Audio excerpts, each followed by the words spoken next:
Hey guys, thanks for jumping here back again on my YouTube channel. Today we're going to be talking about Bitcoin and its risk metric. So if you like these types of videos, make sure to subscribe to the channel, leave a video a thumbs up, and leave a comment down below if you got any questions. But now let's jump into this one. So as I said, today we're going to be talking about Bitcoin risk metric compared to the price, because the main question is when to buy Bitcoin and of course when to sell it. Now clearly there are some people that only have the hodl mindset, let me say, and that think they will hold crypto no matter what. And I'm not a big fan, honestly, of this. I mean, after all, we are all into this space to make money and to make our positions in crypto larger. So for me, holding what I have without selling close to the top and not buying in the accumulation phases, which means basically near the bottom, makes honestly no sense. So, if you're wondering, the risk metric is private. It's mine. I coded it and did everything. But if you're wondering, it basically consists of moving averages, the current price, volatility, and of course the RSI. As you can see, the risk metric is color coded in blue here, and the BTC to USD is in white.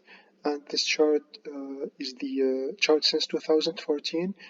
I'll show the next chart in the full chart since 2011, the BLX chart, in the next video. But for this time being, let's just check this one. What I like to do is to look at the risk with a magnitude of 10, as you can see here.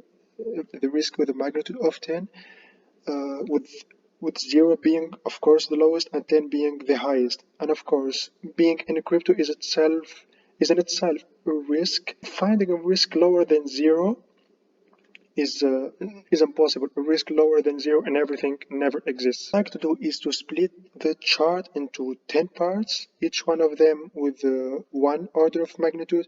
Historically speaking, whenever the risk is under 4, whenever the risk is under this line, I mean, you can see here that there is an orange box. I'll talk about it later, but here there is at 4 a green line. Whenever the risk is under 4, then it's a good time to buy. And whenever the risk is over 6 here, then it's a good time to sell. But how are you supposed to buy and sell? I mean, this is the question you're asking yourself, because clearly, if you bought here, for example, let me show you. If you bought here, for example, when the risk was lower than 3 even, you would have waited years before making profit.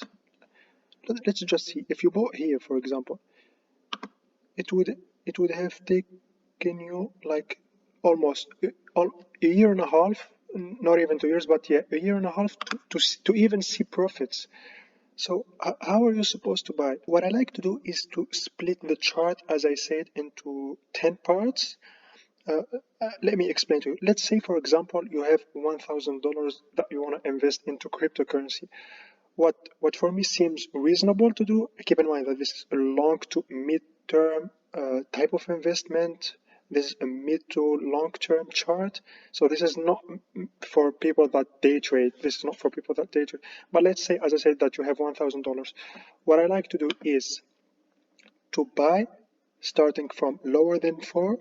So I would buy here like 1 out of 10 here. Let's say you have $1,000. I said you're gonna buy 1 out of 10 here. Then you're gonna buy 2 out of 10 here. So you're gonna buy 20% here. You're gonna buy then 30% here, and you're gonna buy 40% here. The same thing applies to buying. So let's say you have 10 bitcoins. What seems for me reasonable to do is like selling 1 bitcoin here, selling 2 bitcoins here, selling 3 bitcoins here, and then selling the rest of the position, 4 bitcoins here, at the highest risk. Let me remove this one up. I personally tend to have a more aggressive approach when buying and selling Bitcoin. And after all, each one of us has his own strategy, and I want you to keep in mind that this is mainly for mid to long-term investors. But as I said, I tend to have a more aggressive approach. I like to sell whenever the risk metric is over 7, and to buy whenever the risk is lower than 3. So yeah, for me it's better for me to sell at these levels Let me show it to you here. Let me take the tool. Where is it? Yeah, it's here. I like to sell here, I mean, and here, and of course here, and to buy whenever the risk metric is lower than 3 at all of these places. So some people have a more aggressive approach. Some people that use, I don't know, maybe there are some people that create their own risk metrics, but I've heard about many people that like to have a super aggressive approach, which means they basically sell over 8 and buy below 2, and there are some crazier people that usually buy below 1 and just sell above 9. For me, this is nonsense. I mean, if they like it, if they make profit with it, then that's fine. But for me, I don't like this approach, because if you're gonna buy when the risk metric is under 1, like some people do, then you wouldn't have bought. You would have, let's say, sold in here, and you wouldn't have bought. Or let's say if you sell when the risk metric is only over 9, I mean, you wouldn't have sold here. So let's say also that you sell above 8. In 2019, when we hit our peak at around, yeah, almost 14.5K, you wouldn't have sold anything. That's why I tend to have like an approach of buying when the risk metric is below 3 and just selling when the risk metric is above 7. So that was about it, guys. I just made this video briefly to talk about the risk metric.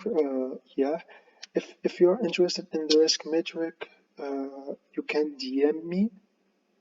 Yeah, you can. I have a Twitter account. I will just leave it pinned out in the comment. That was about it, guys. Make sure to like the video, leave a subscribe, and bye bye.